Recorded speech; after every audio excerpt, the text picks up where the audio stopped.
எல்லா உம்மத்தினரையும் உட்கார வச்சாச்சு, எல்லா நபிமாரும் உம்மத்தினரும் உட்கார வச்சாச்சு. இதுல எதையா அல்லாஹ் நம்பவன் ஃபர்ஸ்ட் செகண்ட் நீ தேர்ந்தெடுத்தா, எதையா அல்லாஹ் நீ ஃபர்ஸ்டா தேர்ந்தெடுப்ப? எந்த உம்மத்து பெஸ்ட் அல்லாஹ்னு கேட்டா அல்லாஹ் தெரிவு செய்யறான். நூஹ் நபி உம்மத்து, இப்ராஹிம் நபி எல்லாரையும் வச்சாச்சு. எல்லாரையும் உட்கார வச்சு அல்லாஹ் ஒரு உம்மத்து தேர்ந்தெடுக்கிறானா. அந்த உம்மத்து தான் நம்பவன் என்றானா, அதுதான் மிக சிறந்த உம்மத் என்றானா. அது வேற யாரும் இல்ல, காத்தமுல் அன்பியா ரசூலுல்லாஹி ஸல்லல்லாஹு அலைஹி வஸல்லம் உம்மத். குன்தும் கைர உம்மத்தி, அல்லாஹ் சொல்ற நீங்க தான் சிறந்த சமுதாயம். வந்த சமுதாயம் உஹ்ரிஜத் லின்னாஸ், மனிதர்கள் வெளியாக்கப்பட்ட சமுதாயங்களில் மிக சிறந்தவர்கள் குன்தும், நீங்க தான் என்கிறான் அல்லாஹ் ரசூலுல்லாஹ்வுடைய உம்மத்தை பார்த்து.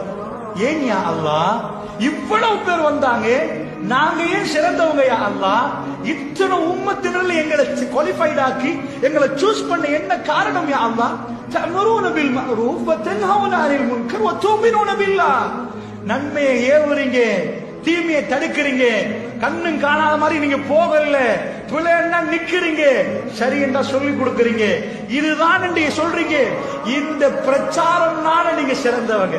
நீங்க தான் 4 யூனிவர்சிட்டிக்கு சொந்தக்காரவங்க, உங்கள தான் 1000 சயின்டிஸ்ட் இருக்கிறாங்க, நீங்க தான் விற்பனர்கள் கட்டிட கலையில, அதனால சிறந்த சமுதாயமாண்டா இல்ல.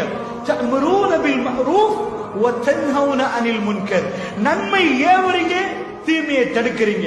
வதுமினூன பில்லாஹ், ரசூலுல்லாஹ்வுடைய உம்மத் சிறந்த சமுதாயமாக மாறியதற்கான ரீசனே தப்பு செய்கிற நேரம் தப்புப்பான்னு சொல்லுவதும் நல்ல வழியில மக்களை அழைப்பதும் தான் காரணம்.